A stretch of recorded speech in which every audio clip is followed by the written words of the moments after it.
Hello and welcome to the Fortified Coaching Podcast, and we're now on season 2. So welcome back if you are a regular listener.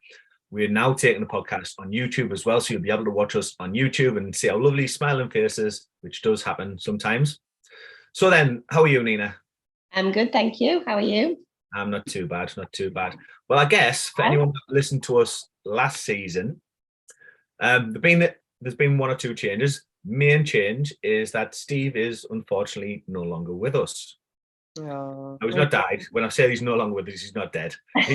He's just doing other things. He's teaching now. He's doing more teaching. He was always doing some. He's doing more of that now, and he's still doing online coaching. So, if anyone did enjoy Steve's part of the podcast and they liked what he had to say and they liked his style of coaching and you know the opinions that he had, Steve is still available for online coaching, so do get in touch with him. He's still actively doing it.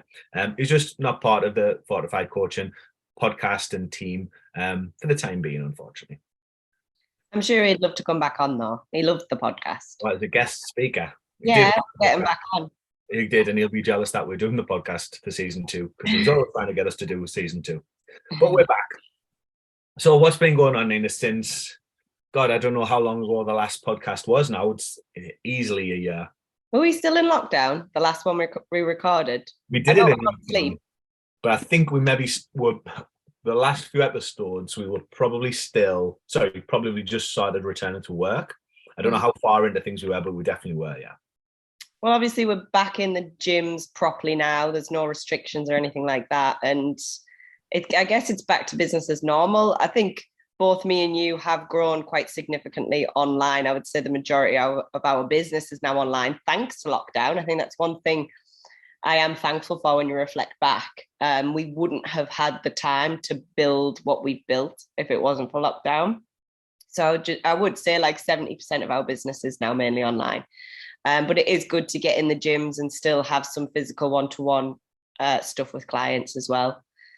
Yeah, it just helps with your mental self as well. If we were just completely online, yeah, sat in like whatever these two rooms probably all day in front of a laptop with no other conversation really other than phone calls with clients and check-ins with clients and texting clients. So it is nice to see people, clients even, just in real life and talk to them and have a bit of fun with them as well. Yeah, and just have a work environment, and obviously keeps you physically coaching as well. And I think that's very important.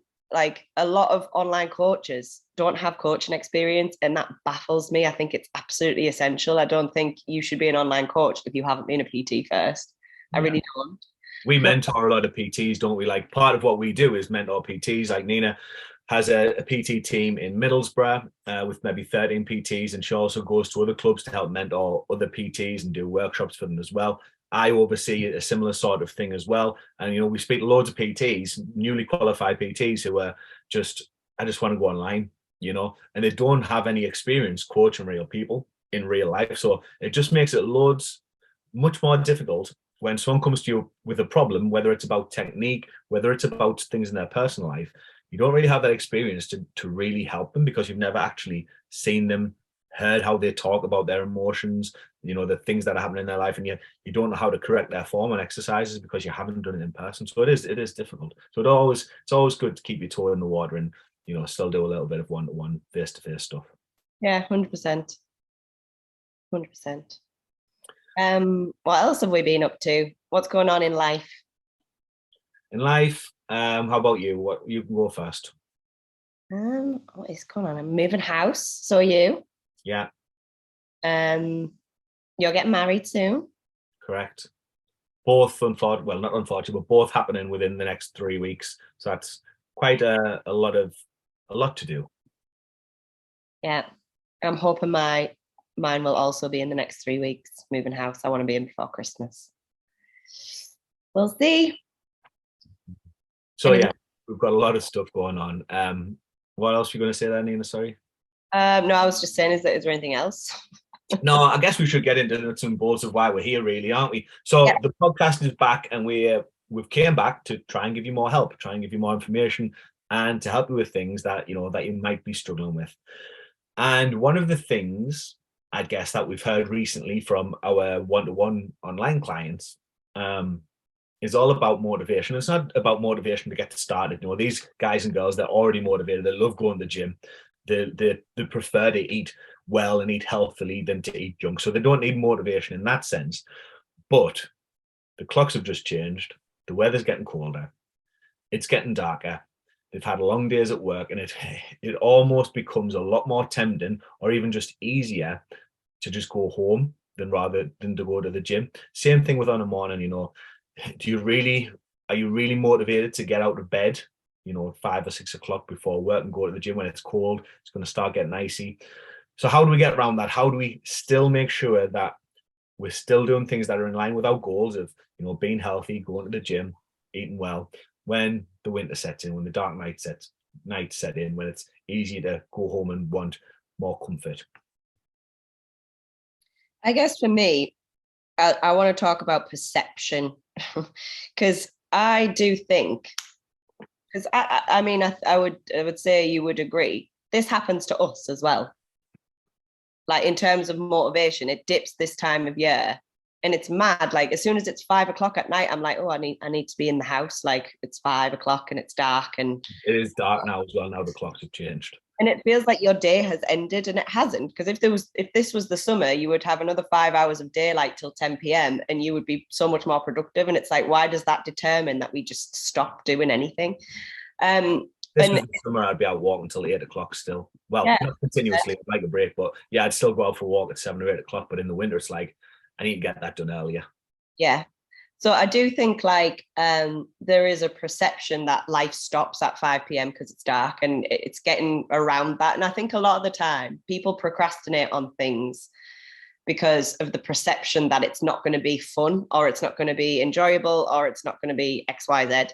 So people build up that this is going to be like just not an enjoyable process. So it stops them. And 9 times out of 10, if you still go for a walk at 5 o'clock, even though it's dark, I like really enjoy it actually, as long as it's obviously not peeing down or it's not really horrendous weather. Walking outside in the dark it's fine, and you feel great after it. So I think sometimes it's just proving to yourself that it's not as bad as you are making out in your head. I think that is a big step. I do agree though, like a lot of women won't necessarily feel safe, and a lot of men as well, but mainly women I'm getting this comment from, that they don't want to walk in the dark. And I totally appreciate that. So I guess there are some things that we could maybe discuss around that as well, and how you could be a little bit more active in the day, like you said, so that you can kind of get around that obstacle. But definitely work on your perception, do some form of action, prove to yourself that it's not as bad as you're making out, and you'll probably find that you'll continue to do those healthy habits that you've had in place all summer. Yeah, we all know, and especially our one-to-one clients who've done this for a while now, and they already enjoy these things. We all know that when you go for a walk, when you go to the gym, you feel better after. Sometimes it's just the getting yourself there that you need to do, and that's that discipline word. You know, you're not always going to be motivated to get there, because it is nicer being in the house than being out in the rain. That's obvious, but you need that discipline and that commitment to just make yourself do those things. Where were you going with that, Nina? You finished on something I've completely forgot. So I was talking about procrastination first. So you procrastinate on something because you've built it up in your head. Oh yeah, getting cramming things into the day rather than leaving it to the night, and what you can do. Yeah. So where can we help people get a bit more active during the day, in the daylight? Well, there is no set answer, because everyone's lifestyle is different. And although you'll see posts from people that say, you know, there's the same amount of time in the day, you can do X, Y, and Z while you're at work, do a 15-minute workout next to your desk in the house, all of these things, but they don't apply to everybody. Like not everybody can do all of those different things. Okay. So if you ever read one of them and think, this is what I should do, but I can't do that, that's fine. Like we won't expect you to do those things. You know, we make sure that what we do fits into your lifestyle, and that's how you have to look at it. But there are obviously things you can do if you work at a desk, especially if it's from home, but if it's in the office as well, and you know that you've been sat down for half an hour, get up, do a lap of the office, walk around, get on your feet, even be on the phone standing up. Something like that will do that little bit. And although that one action isn't a lot, But if you do that 20 times a day, it becomes a hell of a lot. Um, you can apply that to everything, like parking a bit further away in the car park. If the shop's nearby, like walking to it instead of driving, taking the stairs instead of the lift, all of these things add up. Even, what was I going to say there?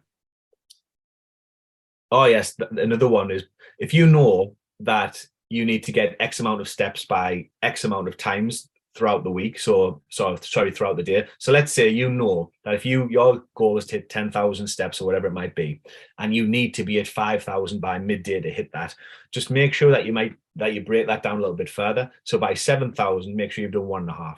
By 10, make sure you've done 3, whatever it is, and do it that way, because then it's not like you're not leaving it till the end of the night, getting to a point where you actually want to get in, sit in front of the TV and enjoy time with the family, and you still have 4,000 steps to do, 5,000 steps to do. So make sure you have almost like checkpoints throughout the day where you get to a point, right, I've hit that many. Now I know, because of the jobs I have to do in the house later, I'll hit the rest. It's fine. I do think more needs to be done to look after the health of people who are stuck in offices. Like, if you think about it, I know there is a lot less people who smoke now, but the allowances that were given to people that do smoke and go outside 4 times a day for a cigarette should be given to people who want to be more active, because that is not a health-seeking behavior. Smoking is not healthy, and yet they were allowed, or are allowed, some places still do it, 4 or 5 breaks a day to go outside.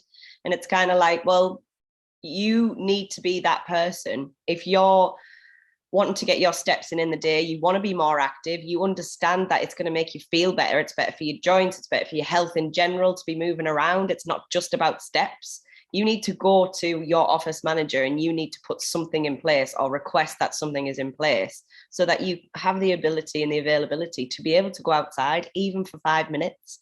So I did a little experiment quite a few weeks ago, because there was an office worker who I work closely with. Quite a lot of my elite clients are sat in an office all day. And I just did an experiment. I walked around the car park outside of the gym at my normal pace, and I tracked 600 steps.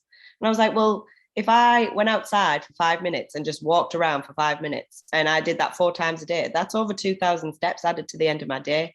And that's how many steps exactly would that be, Nina? Shut up. I don't know. Joe's taking the mick out of my inability to do maths. I know it's over 2,000 steps. You've lost my train of thought. So if you had the ability to do that in the office, there's an extra just over 2,000 steps added to the end of the day without even having to physically go for a big long walk. Or little things like, can you be that person that gets a group of people together, like a walking club on a lunchtime? Can you be that person that organizes that everybody goes for even a 10, 20-minute walk with all your colleagues, especially over the winter months where it's harder to do that? Be that person. If you care about your health, then put these things in place. And they can't refuse you. They absolutely can't refuse you. If they did, you could take that to HR, in my opinion. There are a lot of people who have like an hour for their break, which is madness, because you know what, I'd rather go home an hour earlier. But there are a lot of people who have an hour and not just half an hour for their lunch break. So if you have an hour, you can quite easily get a half an hour walk to get walk in before you have your lunch and things. And you'll find that a lot of the other girls and men in the office will probably want to do that, because most of the time people are quite health conscious, even if they're not necessarily showing signs that they're trying to stick to a diet or something. Most people are still trying to be that little bit more health conscious, but sometimes they just don't know how, and sometimes they just need leading. So be that person, like Nina said, to kind of maybe set that up and just ask 1 or 2 people in the office, do you want to go for a little bit of a walk on the lunch? Should we try doing that a few times a week? It'll get you active, and it also will probably stop that midday lull. Like, if you're someone who needs to concentrate on work and needs to do things, it's good to get out the office. It's good to go get some fresh air, rather than getting to that 1 o'clock, 2 o'clock point in the afternoon where you're just sitting there like, oh, I'm done now. I've had my lunch. I'm done. Can't wait for home time. So that helps too. So we've kind of covered walking there, but getting to the gym after work, that's a big one, isn't it? When it's dark. It is, and I think where your gym plays a big part in this. Like if you have to go home to then go to the gym, that's a big stumbling block for you. Most people tend to do better when the gym is on the route to home. So if your gym is like in between your commute to work, you're going to be much more likely to actually make it through the gym doors rather than making it through your house door. So that helps. But again, that's very much dependent on where your gym is, where your work is, and things like that. A lot of the time it is just about being that little bit more committed. Maybe if if it is a night where you want to be back at home, you want to be a little bit cozier, you don't have to spend the hour or the hour and a half that you normally do in the gym. Maybe you just go for half an hour, change your routine a little bit, give it a quick blast so you're still doing something, and get home, enjoy your nighttime, whatever it is that makes you feel comfortable being in the house on a dark, cold night. I think a good practical solution as well is, what behaviors can you put in place before the actual action? So the action is going to the gym, isn't it? The action is arriving at the gym and doing a workout. What can you put in place so that you are more likely to get there? So for me, it's getting changed at work. So not waiting until you've got in the car, you're still in your uniform, you get to the gym, and then you get changed at the gym. Get changed at work. Like that is going to plant the seed in your head, and it's going to give you that kind of discipline, whether you are motivated or not, to think, right, I'm in my gym kit. I'm at least in my gym kit. Whether I do a workout or not, at least I've put that first step into getting to that action. And then you get in the car and you'll drive to the gym. That's the second bit. So just promise yourself that you're going to drive to the gym. Whether you go in or not is the next bit. And then the third bit is actually getting in there and getting the workout done. Nothing. That is a big one, that, because once you're already in those gym clothes, you've already committed that you're going. And it's win-win, because if you're getting changed at the gym and it takes you 5 minutes, that's someone else's time that you're doing it in. So that's another big win. Yeah, 100%. I just think, I remember one of my clients, and she said one of the worst things ever, because she used to keep her gym kit in the car. So it would be absolutely freezing. So by the time she got to the gym, she had to put on this really cold gym kit when she'd already come out of like a cold environment because it's winter. And she hated it. And I was just like, well, you need to change that then. If that is something you dread, you're therefore going to start dreading your gym session. So bring your gym kit into your work. Let it be warm. Like air temperature, room temperature even. And then get changed there. And she did. And it was an absolute game changer. And it's just little intricate behaviors that you wouldn't even consider would make a massive difference. Yeah. If you're someone who has a pre-workout meal or a pre-workout drink, a coffee, anything like that, having that like half an hour before you're going to set off, 20 minutes before you're going to set off, is going to help, because you're not going to, most people, when they've had a pre-workout, they're like, well, I need to go to the gym now, otherwise I've wasted this. Same with the coffee and things. And they're the same things you need to do on the morning, like with your clothes, get them out the night before so they're there and they're ready to put on. You don't have to wait around to find them. If you have a pre-workout or something like that, whether it's a coffee, already have it there ready to just grab or to make easily. So, it's one less thing to do. You're more inclined to go to the gym once you've done that. Drink your coffee in the car, that sort of thing. Yeah. Cool. It is tough though. It can be tough. And it's harder for everybody, unless you're someone who's completely crazy about the gym and training, which a lot of our clients are, but still not to that full on extent that some other people are. So it can be tough to get yourself there. So just try and put a few of those things that we've said into place and see how you get on with those, really. Okay, what else did we have to talk about today? And so we'd asked some of our one-to-one clients, because we haven't done a podcast for a while, and the normal setup is people who listen to the podcast then tell us what questions they want answering, and we do that for them. And it worked out great. But because we haven't had one in a while, we decided to ask our one-to-one clients what things that they struggle with, well, either they're struggling with now or they struggled with when they first started their journey. What did you get through, Nina? Hold on, I need to load it up. Where do I find it? They had a sheet. Well, there was one that I remember, and I don't know whether you want to go through this or you've got something else, but there's one about socializing, birthday events, nights out and things like that. How to manage those. We can cover that while I load it up. Okay, so I mean, this we when it gets later in the year, we will cover Christmas and how to manage Christmas because that's a big one. That's a big one that stops people starting now. So maybe we can tie these social ones in with Christmas as well because a lot Yeah. of people are in the mindset now. Maybe not you guys that are listening, but people who want to start, but you know, there's 2 months until Christmas, but they're putting it off until January. No, that's a big time to wait and to waste. And the reason they're putting it off is because they have a Christmas night out in December with work, and then they have Christmas Eve, Christmas Day, Boxing Day, New Year's Eve and Day.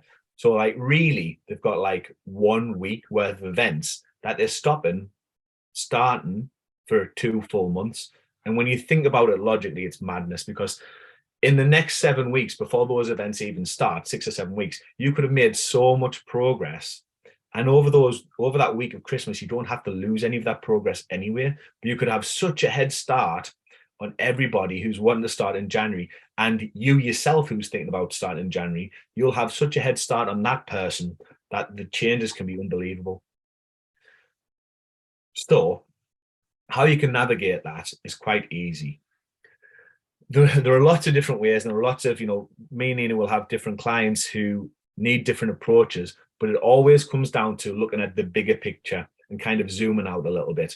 Like if you're worried about one night out a week, which is really like 5 hours of going for a meal and a few drinks and things like that, you're kind of just disregarding what you've done for the other 6.5 days that week. If that stops you fully committing to a week because you had a night out, again, it's just madness. There's loads of things you can do. And when we look at your program, your plan, your diet from a bigger perspective, you can fit all of those things in. Still, there's no reason why you have to sacrifice those. Yes, if you've got a social event every single week or more than one every single week, then you need to find compromise. You need to decide which ones are important that you want to go all out on and which ones aren't important, which is just like a every other week with the girls event that you can do at any time. And on the ones that aren't important or aren't as important, you go, but rather than the three-course meal you might have other times, you maybe get a salad or a meat and veg meal or steak and potatoes.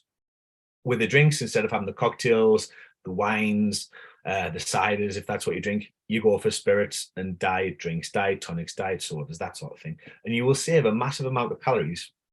And not only that, but you'll feel a lot better about yourself when you do want to go out on those big nights that you fully want to enjoy yourself on. It makes them more special. So that's one simple approach for if you have a lot of nights out. But there are lots of things you can do with your food intake, with your calories, with your approach to training and steps. I don't know if you want to go over any of those, Nina. Yeah, so like Joe has said, like if you put if you put value onto something, you can decide whether you are going to make compromises or not. So like Joe said, if you look at something and you recognize that it's important to you and you don't want to bank calories and you don't want to compromise on, what you're going to pick in the menu, then that's fine. But if you do decide that your social occasion isn't a massively high value and it's just another night out and it's not for a significant thing, then obviously there's strategies you can put in place. You can bank your calories, so reduce your calories by 100 a day and plonk 500 calories onto a Saturday night, so you're a little bit more covered. Or you can just be mindful around your choices. Like if you're going for a meal, look at the menu before you get to the restaurant, decide on something that is going to be the quote unquote healthiest or lowest calorie, whichever you're looking at, depending on your goal. And maybe don't get a 3-course meal. Like you can just go and have one meal. And maybe you decide on a preset amount of drinks. You only have 4 drinks that night. But then, like Joe said, your social occasion that is of high value, you don't worry about it. You do get a 3-course meal. You do have X amount of drinks. It's funny, actually, I was talking to my client, Beth, today in her session, and she was really proud of herself at the weekend because she went for a meal and she's been dieting for quite a long time, Beth, and she's always feared social occasions because she's always felt like they've always ruined her progress. And she's been dieting, she's been doing really well, consistently losing weight, and she got to her social event on Saturday and it was important to her, and she didn't bank calories, she didn't pre-look at the menu, she nearly got the healthiest thing on there, but she didn't. She stopped herself And she recognized, she gave herself that time and that space to consider what she needed in that moment in time. And in that moment in time, she got a meal that she would never have normally got when she's on a diet. But she said, but after that meal, she felt so satisfied. And this was a lunch, sorry, it was a brunch. So she got her brunch meal with her friend. She had that social time with her friend. It was important to her. Then she got home and she said, I had a normal dinner and then I went to bed. And she said, and I actually had the thought as I was going to sleep, she said, God, is this what it's like to have balance? Because she'd never, ever managed to establish it before. She'd always been that person that goes to a social occasion, thinks, oh God, I've ruined everything, and then would have a night of chocolate. But she stopped herself and she gave herself the thought process and the time. She processed things, made the decision, and that's allowed her to create balance. And I think that is really, really, really powerful. Well, that's just as of an important win as sometimes going and choosing the healthiest thing, like being able to go and think, well, no, I don't want the very healthiest thing here. I want what I fancy. Because most people will do that at times. They'll choose whatever's healthiest, feel unsatisfied by it, then go home and eat like loads of junk. The next day they just think, well, I wish I didn't do that. I could have, if I didn't do that, I would have just been better off having that big meal that I actually wanted, being satisfied, and I wouldn't have felt the need to do that. So that's just as much, if not more, of a win than sometimes choosing the healthiest option because it's in line with your diet or with your goals. Yeah, 100%. And then other ways, if you're not counting calories, but you are on a diet and you're trying to lose weight, I said reduce your calories by like 100 a day and bank 500. You could quite easily do that by reducing snacks for the week. So you're essentially giving yourself more calories for a weekend, even if you're not tracking. So there's plenty of ways that you can make room for a social occasion, depending on, obviously, like we've said, the value of it. You touched on Christmas a little bit, and this is something I mentioned in the Fortified 8 Q&A that we did yesterday about a post I did last week, and it was last year, when it was running up to Christmas. And I worked out how many social occasions I had over Christmas. So obviously there's 31 days, and I think it was 11 days were social. And then I actually sat back and I put the effort into working out of those 11 social occasions, which ones were actually important to me. And I think 4 of them were. So across as much as 11 social occasions felt like, oh my God, that's a lot over a 31-day period. Because only 4 of them were important to me, only 4 of them is going to be the time that I actually don't pay attention to anything. And I just have a good time and I drink what I want and I eat what I want. So again, like you said, zoom out, 4 days across 31 is nothing, and it's not going to affect my results at all. And then the other days around that are social, I will make compromises. And that is the best way to manage Christmas. Yeah, definitely. I had one from an elite client. As it's the colder, winterier time of months and people aren't as concerned with getting their tops off for the summer and going on holidays and things, people tend to try and focus these months on building muscle, gaining muscle. And someone just asked, like, what are the best things I should be, what things should I be focusing on? Are there any other things that I should be doing? And this might be a good topic for us to cover in next week's podcast and do it a bit bigger. But to briefly cover the best ways to build muscle, we'll just do them in little bullet points.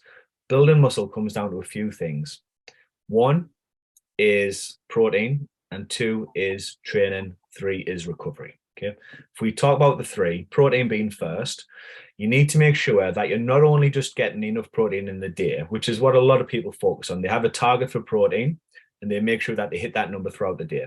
But if you want the best results, and this is more important for building muscle, if you want the best results, the most optimal results, then you need to maximize something called muscle protein synthesis and limit muscle protein breakdown. So essentially, you want to maximize the ability to build muscle and limit the ability to break down muscle. And the best way to do that is to make sure that you're eating protein very regularly. So I'll say 4 to 6 times a day. Towards 6 would probably be better. But ideally, having protein every 3 or so hours. So if you've got a target of 180 grams a day of protein, I picked that number because it's easy to work out from there. 180 grams of protein a day, and you split that into six, and that means you need to have 6 feedings of 30 grams of protein. Now, you might sit there and think, well, I can't eat 6 meals a day. You probably can't, but you can have 4 and 2 protein snacks, 4 protein shake, protein bar, and you're probably there. But it's important to try and get that protein in fairly frequently throughout the day, because what we want to do is maximize those spikes in protein synthesis and limit the dips that are going to cause muscle protein breakdown. So that's in a nutshell. That's protein. We will talk about it more next week. Do you want to cover, what did I say next, Nina? Training? Do you want to cover that one? Ooh, training's the big one. Training's the most important thing when it comes to muscle building. It trumps nutrition 100 times over. So yeah, I guess consistency of training is probably number one. If you want to build muscle, you can't be kind of training twice in 1 week, then nothing in the next, and then twice in 1 week, and then 2 weeks off.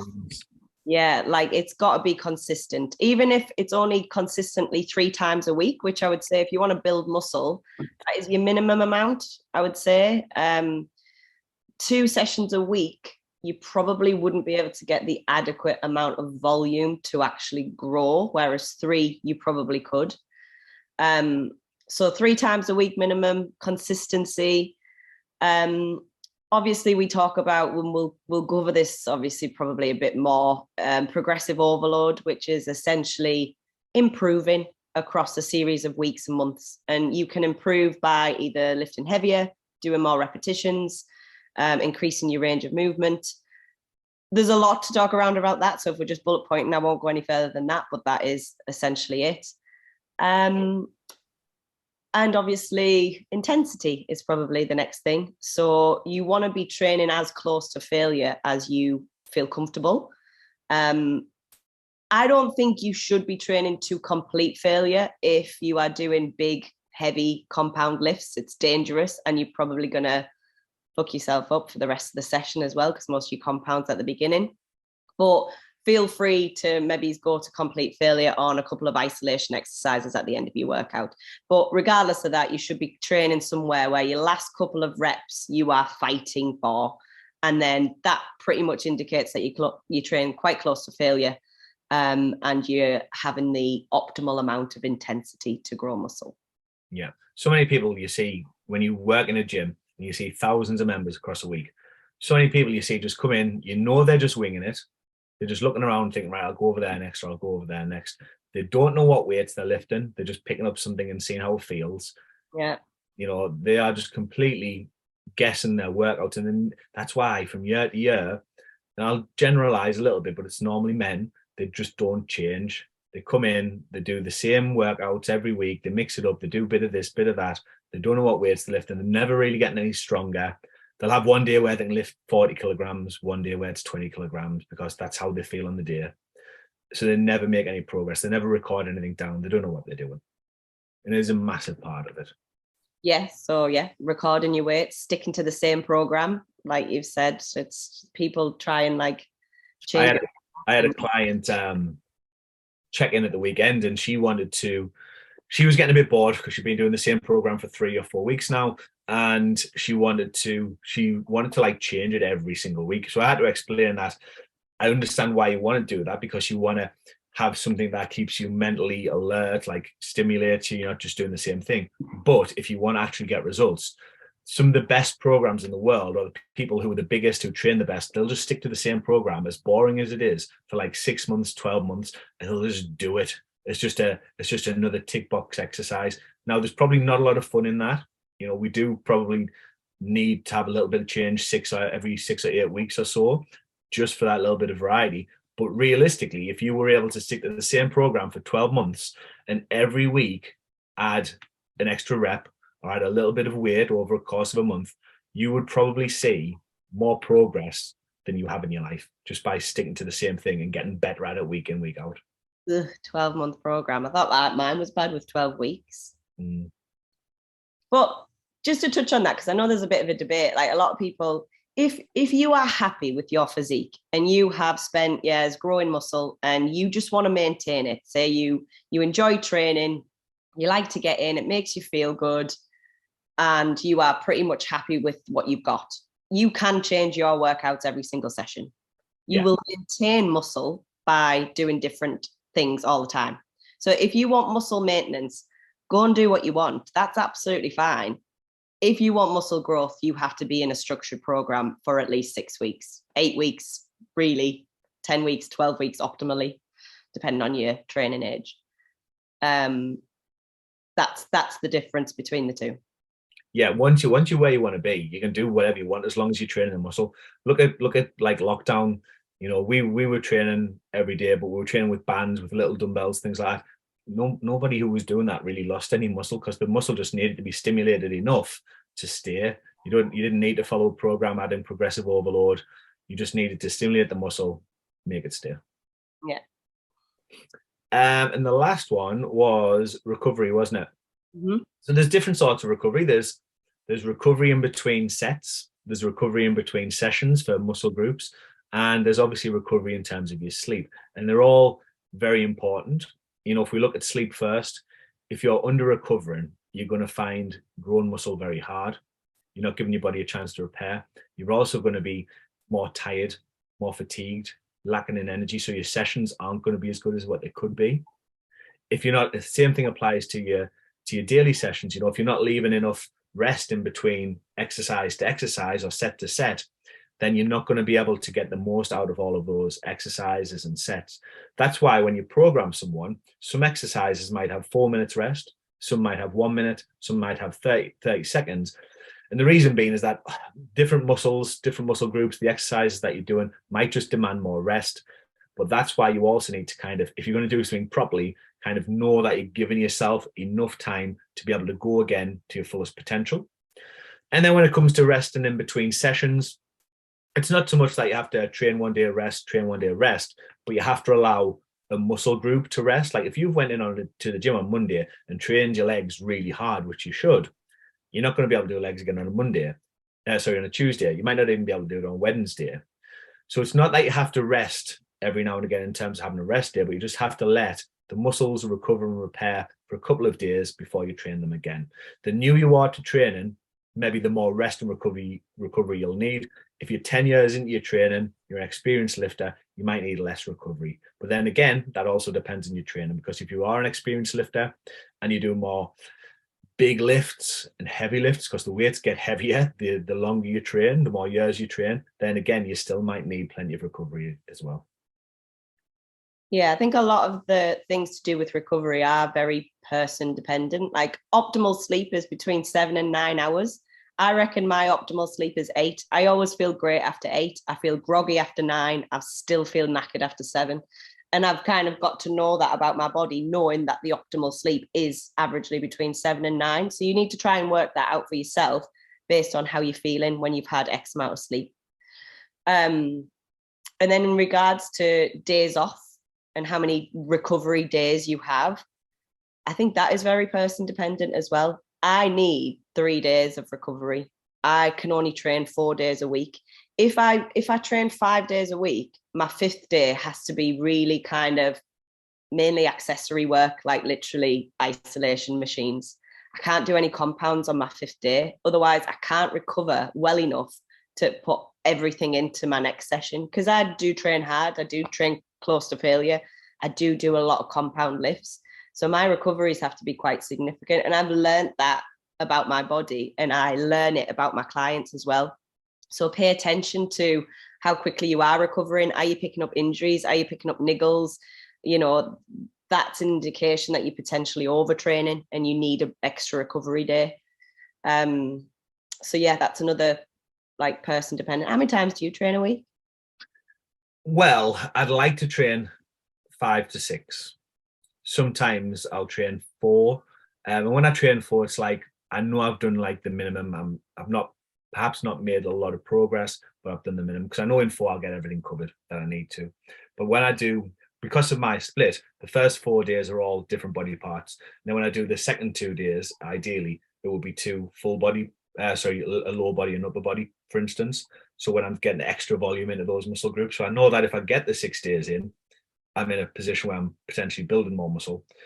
And if I only get the 4 in, I might not have done enough work throughout that week to have warranted muscle building. It might just be more maintenance. Mm-hmm. It depends. Sometimes life gets in the way. Sometimes you are busy. But if you have more good weeks than bad, that's the main thing. Yeah. I think it depends on your style of training as well.